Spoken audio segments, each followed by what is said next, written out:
code radio. Get it for $197. We'll donate $100 in your name to Love for Margot Foundation. Everybody that's taken the course has just been blown. I just want to welcome to the show Josh Mason. Welcome, Josh. Okay. Cat, Josh. Hey. There you are. Oh, there's my video. Can you see There me? you go. Oh, there you are, man. You're looking, huh? Hard to believe this guy was so sick at one point. Look how handsome he is today and healthy and vibrant. Josh, thank you, brother. Tell me that story. Tell our listeners that story that I read on your website. Oh yeah. Okay. What's my time frame? Well, you got to break it. You got to give it to us in 90 seconds. Oh, geez. Okay. For real? 90 seconds? Okay. 2.5 minutes. All right. Give me a couple minutes. All right. There you go. All right. So, 2013, well, prior to 2013, I was living a pretty normal life. I was living in the Lower East Side of Manhattan, working in corporate America. I was a Brazilian Jiu-Jitsu world champion and Pan American champion. And I was just doing all kinds of cool stuff. And all my external variables were in place, right? And October 2013, I had a total mental and physical breakdown. It was basically in a 2-week period of time, I started experiencing severe panic attacks, severe anxiety, depression, suicidal thoughts, insomnia, heart palpitations. I mean, you name it. It was basically as if somebody was holding a gun to my head. That's how I felt 24/7. And now this came out of the blue, right? You got the normal life, and then boom. There was a slow degradation that I couldn't be present to because there was too much noise. But in hindsight, I recognized there was a small degradation. But at the time, it was like a 0 to 60 in 1 week, 10 days. Wow. And then how desperate did you get? And I know you went through it with your parents. They thought you were crazy, and you're basically losing your mind. You got so desperate, you're going to go to Africa. Yeah, I spent 3.5 years traveling around the world. I lived in the Amazon jungle for almost a little under a year total. Drank ayahuasca, 32 times, and did deep meditations and spiritual work and fasting. I would fast for 12 days at a time on a regular basis. Enemas, float tanks, supplements. I spent over $160,000 on my health over the course of 3.5 years. Wow. And doctors and specialists, et cetera. And then at the very, very, very end, I was getting ready to check out. I had one last option before checking out, and that was to go to Africa to take Iboga, which is an even more powerful, I put that in quotes because who knows what's more powerful, but it blasts you for 36 hours, and it's supposed to be a hallucinogenic reset. And that was my last chance before, checking out. I was actually going to go fast in the woods in Gabon. I had my plane ticket, I had my visa, I paid the shaman, and I said, if this doesn't give me some resemblance of harmony, I wasn't looking to be healed fully. I just needed some resemblance of a breath back. And if it didn't work, I was going to kill myself in the Gabonese jungle. I had truly gotten to my wit's end. Wow. Yeah. And ladies and gentlemen, I know some of you out there, probably not a lot of you, but some of you resonate with what Josh is saying. I've met many people that get these strange illnesses that the doctors can't diagnose, but they're just, and then people think they're crazy. Like, it might be fibromyalgia, it might be Lyme disease, it might be what Josh was going through. And they get so frustrated. But this man was so desperate, he literally was going to go to Africa, take this mind-blowing medicine, plant medicine, to try to heal himself. And if that didn't work, he was literally just going to wander out into the desert and starve himself to death. That's called desperation for health. That's just called agony and pain. For 3.5 years, he tried to fix this. So then what happened? How did you find the problem? And then how did you address it? And by the way, the reason I was going to fast in Gabonese jungle is because I knew that suicide did not have good karma. I thought maybe by fasting my way out of this life that would be or getting eaten by a lion. Yeah, something like that. So what happened after that is I came across a woman's story named Connie Fox, and she's a beautiful angel of a woman. We still keep in touch to this day. And she had a story written out on her website. It was a pretty short story, maybe 3-4 pages. But keep in mind, up until I read this story, I had read hundreds of books on spirituality, on shamanic illness, on disease, on the brain, on bipolar, on all kinds of mental illnesses. And nothing resonated with me. Nothing. The level of torture that I was experiencing, the level of minute to minute panic and heart palpitations and electricity shooting through my body and my brain, nothing that anybody spoke about was like, oh, this person's going through, right? When we find someone who has gone through something that we're going through, it's like someone's throwing us a line and we feel that line coming our way and we're like, holy shit, this dude has gone through it. This dude or this woman has gone through it. Right. And it's a resonant frequency that you can feel, right? Mm-hmm. Yeah. And I didn't feel that with anyone. I talked to some of the best holistic psychiatrists in the world, and no one to me was like, really could look at me and feel me and say, okay, I know what this dude went through. So basically, what was it? What was in Connie's material that resonated with you? The way she described that when a cabinet door would close, it felt like a bomb was going off in the kitchen. When a door would open, or if somebody would talk to her, the level of acute sensitivity that is only a severe mercury poisoned individual could understand. I mean, which is, by the way, what you finally diagnosed yourself with. Then. Yes. So you might want to elaborate a little on that. Sure. Yeah. So I basically, I got to the point where, I read her story and finally was like, okay, this is the answer for me. Like this, I have to be dealing with this thing because nothing else has given me any relief. And I got a hair test. And I got a mercury hair test, which that's a whole other school debate. It's not that accurate oftentimes. When it's very high, it's accurate, but oftentimes it gives you a false low. So I'm not going to tell everyone to go out and get a hair test because it's not conclusive evidence. But my hair test was off the charts, literally off the charts. Like how many, what percentage? It was 5 parts per million. It was actually off the chart. The chart goes up to like 0.48 or so. Holy moly. It was off the chart. And the woman who I spoke to on the phone was like, dude, like, are you alive? So what did you do? Eat a light bulb or something? How did you get all this mercury in there? A lot of sushi. I did a lot of all you can eat sushi. I had a lot of salmon and tuna. I had tuna fish was my core meal in college. Wow. It was cheap. Vaccinations, and of course, mercury fillings. Mm-hmm. Mm-hmm. Yeah. So wow. I had those mercury fillings taken out 2 days before finding Connie's story. Oh. Knowing very little about mercury and mercury poisoning, but I knew that if it was my last chance on earth, that I wanted to remove all possible variables that are interfering with the spirit of the iboga plant. Yes. I didn't remove them for the mercury. I removed them because I learned about like galvanization and how it can be causing currents in my mouth. And I was like, I'm not going to be a pure antenna of spirit. So I got to get these out. Right.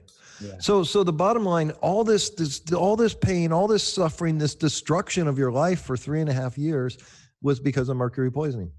Yes, mercury poisoning, and of course, deep trauma and deep psychological wounds because these mercury and parasites. By the way, I had hundreds of worms come out of me throughout that process, and severe leaky gut. But all of these things are intertwined with trauma and faulty blueprints for life, and and issues and stress. It's not like just the mercury affects all individuals equally, right? So what you're saying is perhaps without some of those traumas, some of those wounds which weakened your immune system, with a stronger immune system, you may have been able to fight off some of the effects of the mercury poison. But with all this going on, your weakened immune system because of the trauma, the mercury overload toxicity, it just was destroying you, killing you. Correct. Yeah. Those levels would destroy almost anyone, but they potentially wouldn't cause that level of symptoms. Maybe it would just be like debilitating fatigue, right, for others. But I mean, even Tony Robbins went through mercury poisoning. I think he had less mercury than I did. And he was debilitated, and he's one of the strongest dudes on the planet. Exactly. That's a great point, man. This guy's 6'7". I mean, he's got more energy. I mean, I followed him for the last 30 years because of his energy primarily. And because, and he used to be a vegetarian, and then he started eating, I think it was swordfish and tuna. And so that's pretty much all he ate every day. And he got very, very sick from mercury poisoning. So if it can happen to a guy like that, it can happen to a guy like Josh. It can happen to any of us. So then what happened? So now you got a diagnosis, and then what did you do? And then I started a detox protocol, right? The first step is to heal my severe leaky gut. I had leaky gut so bad, every single thing I ate would ferment in my stomach. I would be nauseous or have diarrhea or constipation. My stomach literally looked like I was pregnant for basically almost 2 years. Do you think that was the mercury poisoning, or could that have been glyphosate, other things, or? All chemicals and heavy metals, they irritate the mucus layer, and compounded over time creates leaky gut. Okay. And of course, improper food combining and stress and not chewing our food thoroughly. But for 3 years, I was taking care of all of those things. And you probably know better than me, but I'm going to speculate that there's a lot of people in this country with leaky gut, because almost every time I go to dinner with somebody, they want a gluten-free menu. Yeah, probably 95% of this country has some degree of leaky gut, maybe 100%. Which is causing inflammation, which is causing all kinds of other problems in the body. Immune overload, yeah, immune system over response, all of that, yeah. Okay, so tell us what you did to fix all this. So for my leaky gut, I started taking, and I had done little things here and there, and that's kind of the rebuttal I get a lot of times. Like, hey man, I've taken licorice root, I've taken, fiber, I've taken psyllium husk. No, the level of leaky gut that I had, I was taking 8 or 9 different supplements: slippery elm bark powder, acacia fiber, colostrum, liposomal colostrum, lectin binders. I'll get into gut binders a little later. And what else? Marshmallow root and any charcoal? Yes, I'll get into those binders in a minute. Okay. So there are kind of different classifications. Gotcha. These are all aloe vera. So what you're doing to heal, you want to heal the damage there and soften the blow, right? Initially, you want to reduce the inflammation and soothe the mucus layer and help the mucus layer grow back. But you also need to bind to all of the toxins that are floating around in the gut. You could do all the leaky gut stuff you want. You can take all of the anti-inflammatory supplements you want. But if there are metals wrapped up in the mucous membrane, wrapped up in old stool, old mucoid plaque, then all that does is consistently get reabsorbed in the bloodstream and consistently deteriorate the mucus layer. So the gut healing, I make smoothies with all of those gut healing supplements. The last 2 I mentioned were aloe vera and butyric acid.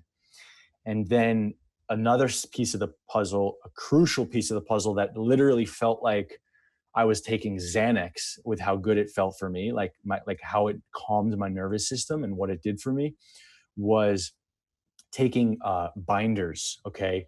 Binders are negatively charged substances. Some are man-made, some are natural, like clays and zeolites are found in nature. Charcoal is another one, but it's actually, man-made through the husks of coconut shells. So I take coconut charcoal, zeolite, a clean zeolite.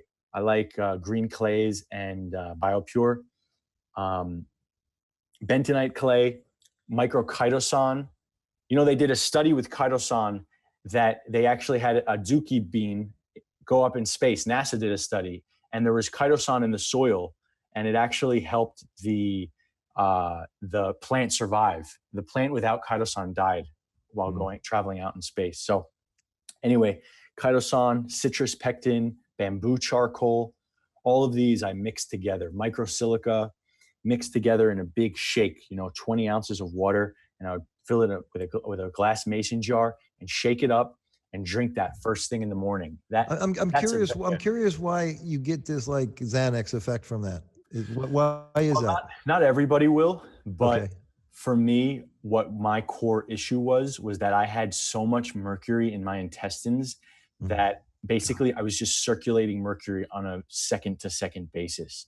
Wow. So I could have taken all of the passion flower, valerian root, and kava that I did for 3.5 years that didn't do shit for me. But what I really needed was actually something to remove the metals from my intestines. Yeah. Got it. Yeah. Wow. So what blows my mind about you is how you've become such an expert. I always say to people, who do you want to learn to ski from? The guy that jumped on him the first time and gracefully skied down double solemn, double black thing and never fell and never got hurt? Or some guy that broke every bone in his body and now is the greatest skier in the world? And so Josh has been through pure hell. And like our guest last week, Marsha Weeder said, and has lived to tell about it. And so now you are such an expert on this detox. What drives you? What's your passion? Most people say, okay, I'm healed now, I'm going to go live my life. But for you, this is your passion to help people to detox. It's my passion. And I won't go as far to say that I'm healed, because I don't believe we're never fully healed. Healing is a constant evolutionary journey, and I keep diving deeper and deeper and peeling more layers of the onion. But my passion is that. My passion is getting to the levels of depth that other human beings haven't explored. I want to be a pioneer in the field of health, of wellness, and recovering from debilitating illnesses. And I want to merge together and bridge together. You know, some people think that if they're not super sick, that this type of stuff can't help them. And it's only for people who are dying, right? The truth is that this is biohacking on steroids. Okay, this is true restorative healing. When you get to the inside the cell and remove heavy metals and plastics and all kinds of chemicals and glyphosate from the cell, there's no amount of biohacking that could possibly create that level of sustainable health. So for me, I'm all about getting to the root. What's real? What's really underneath there? And not just in terms of the body, you know, the spirit, energy. I'm exploring everything, you know, and putting it all together to try and be, I want to become a master at the body, the mind, and the spirit. And I want to help people who no one else can help. That's what drives me. The number one answer to that question is the people who have spent hundreds of thousands of dollars. I've had people spend over $1 million on their health before coming to me.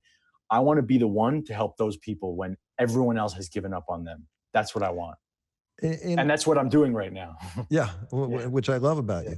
And so here's what I see. I see a guy that went through this immense suffering to where it almost killed him, that went through it, and not only has healed his body, now has this enormous energy, this vital energy, because as you just said, your cells are so detoxed and so clean, your mitochondria just has so much energy, you're vibrating at a higher frequency. And I sense that that's led to some sort of spiritual awakening in you as well, and taking you deeper into the heart and the soul and the spirit. Is that true? 100%. I always tell my clients and on my YouTube channel to hand the baton off to spirit. We don't want to be detoxing and obsessing about detox for decades and decades. Right. What we want to do is we want to clean this antenna.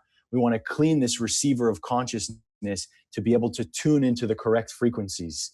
Right now, we're tuned into all low vibrational junk frequencies. That's why nobody can experience joy or happiness. We clean this vessel, start tuning into the right frequencies, and then you hand the baton off to spirit. Talk about manifestation techniques. I've read your book freaking 5 times and I recommend it to every single one of my clients. But the manifestation techniques are infinitely more powerful when you actually clean the vessel first. Absolutely. Because you're a pure antenna for that sort of stuff. So. Well, and in the law of attraction, you're using the power of your thought and your mind, right? And if it's foggy and all clogged up with chemicals, it's not functioning that well. And we're not going to be able to manifest as powerfully and as quickly as we desire, right? Because we're going to have these energy blockages. Totally. Let me ask you this, because this is something I'm still investigating myself. And you know, I think we've had a few talks, and I know you have strong opinions, and this came up from an email from the last show, is water. You know, what is the best water for the human body? You know, we're 70% water, at least we start out that way. And so is it distilled? Is it spring? Is it reverse osmosis? Is it ozone? You know, in your opinion, because I know water is vitally important to all this. So what's your opinion on water? Yeah. So of all of the years of research I've done and experimentation, I've discovered that my favorite 2 waters are distilled water and spring water, and splitting it up in some sort of ratio like 50-50, 60-40, 70-30, whatever. It doesn't really matter. RO water is generally, it's very stripped and it's not negatively charged. So it has no minerals, but it's not negatively charged the way distilled water is. So it doesn't grab onto crystals and deposits and all kinds of inorganic minerals. So I don't like RO water. Alkaline water, which let me tell you, is a multi-million-dollar industry with Kangen and all of that stuff. All they're doing is artificially alkalizing the water with like titanium and copper plates. So you're actually just pulling in titanium and copper ions into your body, and it tricks the body to becoming more alkaline for a year. And that's why people feel amazing on it. But long-term, it's garbage. So there's other kinds of water that we can explore, but really the 4 that come into, you know, the equation as far as analyzing which waters are the best are those 4 that I just mentioned. The reason spring water is incredible is because it is loaded with life force. Okay, it's also loaded with algae and minerals and all kinds of antibodies, right? All kinds of blanking on the good bacteria. Yeah. The things that help you adapt to your local area, antigens. So it helps with allergies, especially if you're drinking local spring water. So spring water is literally, imagine an aquifer, an underground lake that's been there for thousands of years, untouched by human contact, right? Coming back up through the surface of the earth at a spring site.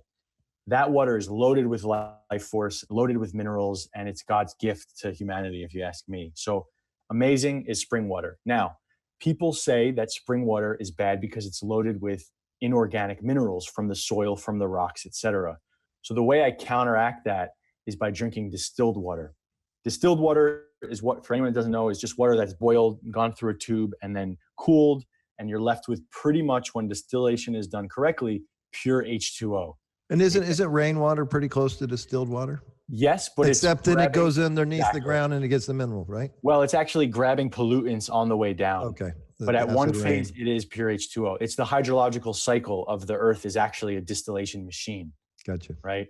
So distilled water, when done correctly in a stainless steel distiller or an industrial distiller, you're left with virtually pure H2O, which is negatively charged, which is going to grab onto toxicity.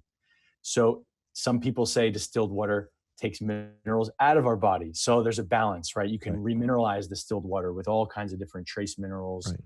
That's what I do. I drink spring water and I drink remineralized distilled water in the morning. And then in the rest of the day, I drink regular distilled water without remineralization. And where do you get your spring water? My spring water I get from Mountain Valley Spring, or like Shasta. There's Eternal Shasta Spring. In Portland, I had a spring 20 minutes from my house. So you would go and get it out of the ground yourself? Yeah. And I think there are maps that show where the springs are. Findaspring.com. Okay, findaspring.com. You can find a spring in your area. You want to check the TDS, make sure it's not too high, or otherwise it's going to be a hard water. That's too much calcium and too much minerals for long-term use. And you want to get it checked for bacteria and viruses. You can use website. There's different websites. Now, this might be a stupid question, but let's say I go to findaspring.com, right? And I go get spring water. If I put it through a Berkey machine, is it going to take out this stuff that's bad for me and leave the minerals in, or does it take it all out? It's debatable. I think a big Berkey is good water as well. I like it better than RO, but I wouldn't, it's going to take out a lot of the minerals. Yeah. Okay. So it's not an intelligent filter, so I don't necessarily think that that's the right move. Spring water, I like drinking just pure. Okay, so I'm going to buy that the brand that you mentioned. Now, how do I get my distilled water? Do I buy it in the plastic jugs, or can I make it myself? If you buy in those plastic jugs, it's going to leach plastic into the water. So that's not good long term. Talk about erectile dysfunction and all kinds of issues that people have. That's from plastic in the body, and feminization of men, plastics in the body. So basically, what you would do is you would go to Aquanui, myaquanui.com, and you would get their stainless steel countertop distiller. And you can use my code if you want. You get 5% off. I am proudly an affiliate of them. They're the best distillers I've ever What's your code? Detox Dudes. Okay. And they're the best distillers I've ever found. And they're fully stainless steel, made in the USA. Other distillers are made in China and they're plastic. That's the best distiller. For spring water, you can get delivery to your home with Mountain Valley Spring, by the way. Okay, perfect. Now, let me ask you this. The first hour today we had on a gentleman named Dane Wigington that has a website called geoengineeringwatch.org. So he's been working with chemtrails and the stuff they're spraying out of these airplanes, which is basically barium, strontium, aluminum. And so in your case, you had to extract the mercury. So let's say we have these other chemicals. How does chelation work? What's the best way to go about it, in your opinion? Yeah, so my favorite methods of chelation, and by the way, those are tricky because those are nanonized particles, right? The aluminum is nanonized aluminum. So it's super small is what you're saying. Super, right? Super tiny. Typical chelation, and this is debatable, I don't know this for sure, but typical chelation doesn't even address the glyphosate and the nanonized particles from chemtrails. So the way to handle chemtrails specifically is something called nanonized zeolite or micronized zeolite. Which is mud, dirt? Zeolite is created when lava meets water, and you're left with this mineral-rich clay, basically, that binds to toxins. And then my friend Jason actually puts it in a micronizer, which actually makes the particles smaller and smaller and smaller. So it can grasp goes on. into your bloodstream directly. Yeah. So the nanonized zeolite is very, very powerful. There are some other products for sale like TRS and nanonized zeolite from Dr. Pompa. And other of my favorite ways to chelate heavy metals are things like cilantro juice, wheatgrass juice, wasabi extract for mercury in the brain, EDTA suppositories, and you can make your own suppositories. This is what I teach my clients, how to make their own suppositories and insert it rectally. It's far superior to anything you take orally. So yeah, and then of course there's things like there's synthetic chelators like ALA, NAC, liposomal glutathione, MSM. These all combine to create powerful chelating effects. But I would say the most well tolerated amongst all of my clients are things like cilantro juice and EDTA orally and rectally. But you want to make sure that you're doing gut healing and binders before you chelate. Everyone thinks the move is to get rid of all this stuff, right? That'll make you sicker and sicker and sicker. And it's the reason I have an amazing career right now is because everyone is doing things ass backwards. And I'm one of the only people who have gone through enough suffering to say like, dudes, what are you doing? And why are you doing that? It makes absolutely no sense, despite what all the textbooks say, or despite logic, which is to get rid of the poison, right? That's our logic is get rid of the toxins, but it's not how it works, honestly. So what I hear you saying is you got to address the gut first. Yes, in all cases, And then, so I know that's very, very important. You know, many people think it's our real brain. And, but what about the mouth? The mouth has to be addressed big time, big time. So everyone should go watch the documentary Root Cause. There are tons of issues that we can be dealing with in our teeth that are corresponding to meridians in the body. Mercury fillings, okay, root canals and cavitations. So root canals, if you get a tooth pulled, it's the only place in the world, it's the only part of the body and the only thing in the world where we leave a dead organ inside someone's body, right? Right. And basically— And let it decay, and let it decay. And the immune system can't reach there because the periodontal ligament is left intact. It's literally a membrane that blocks the immune system from coming in. You're left with necrotic tissue. And they did studies on those tissues. And let me tell you, 100% of root canals are toxic. And the studies that they've done show that it's like worse than botulism, right? It's like all kinds of crazy, crazy bacteria. So you want to make sure you go to a holistic dentist and get your mouth checked. You get the 3D cone beam scan. You can get your root canals fixed and cleaned with ozone. Cavitations are what I'm dealing with right now, by the way, Mike. On you personally? Me personally. Yeah, it's happening for me right now. I started having intense pain in all 4 wisdom tooth extraction sites. And I had it for years, but it started to get worse and worse. And then I watched that documentary Root Cause, and I said, you know what? I really got to learn more about these cavitations. The amount of information that's out there on how degrading these things are for our immune system is just fascinating. So I'm actually going to Texas in 2 weeks and getting all cavitations taken care of by one of the best in the world, Stuart Nunnally. And I had my 3D cone beam scan. All 4 are infected. And he even was able to tell me that he's like, oh, your bottom right one is the worst, isn't it? And I said, yes, absolutely. And the crazy thing is that they're all corresponding to meridians, right? I believe these bottom teeth here on the wisdom tooth sites are corresponding to the sacroiliac joint. And you know my journey for the past 13 months, Mike. I went through it's back injury. How is it? How is it now? I'm doing amazing. Oh, thanks to the Beamer. Good. All right. Not BMW, the Beamer, the PMFP. Electromagnetic frequency pulsation machine. Okay, let's do this because first of all, I have 100 more questions here for you, and we only have a couple minutes. So hopefully you'll come back on again. Number 1. Number 2, hopefully your back is getting fixed, and we can do a retreat in Mountains of Hope in Medellin, Colombia soon. I'm ready now. My Okay. back's good. So folks, stay tuned. We're going to create this amazing detox retreat where Josh is going to work with detoxing the brain. And then I'm going to work with creating the intentions for the perfect life for you and put them on paper and recording them and understanding how energy, vibration, frequency really works to bring you the most beautiful life. So he's going to take care of the physical and we'll both work on the mental and the emotional and show you how to create a beautiful life. So stay tuned for that. Hopefully we can pull that off soon. So I know there's a number of ways to work with you. One is a consultation and then hire you as a coach. Mm-hmm. Two, I know you have a fantastic online course as far as the detoxing the body. And I know you just created a most powerful online course on how to sleep better, which believe me, if you're not sleeping well, you're not going to feel well. So please elaborate how people can find you, work with you in the next 90 seconds or so. Yeah. Go to thedetoxdudes.com and you can see all of my things. I sell a course that includes some one-on-one time with me. I also do intensive one-on-one long-term coaching. I hold retreats 1 to 2 times per year. And I also have a YouTube channel, which if you're looking for all the free information you can get, I have hundreds of videos on there, the Detox Dudes on YouTube. And then my new course on sleep is coming out in the next 4 or 5 days. I'm super, super excited about that. I was a severe insomniac and it just came to me like 5 days ago. I was like, how have I not created a course on sleep? I sleep like a baby these days. I forget what it's like to be suffering like that. So I finally was just like, I need to write this out, and it came out beautifully. So I'm excited about that.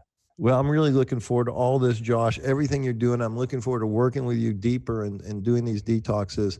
And ladies and gentlemen, I have to tell you, Josh Mason is the real deal.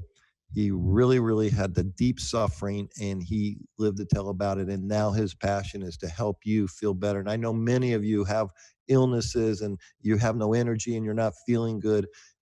Odds are it's toxicity, and odds are, a consultation with Josh and hiring him as your coach and doing that, you're going to get better. That's almost 100% guarantee.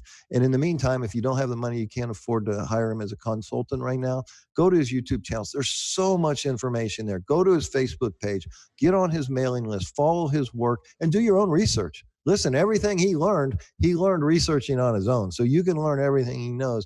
He just had a really big why, a really big motivation called saving his life to do it. So, Josh, thank you for everything you're doing in the world. I can't wait to work with you and get deeper into this and share this again. Hopefully you'll come back on the show soon. Thank you, Mike. Thank you so much. I'll be back anytime. All right, buddy. Hope to see you soon. Okay. All right, ladies and gentlemen.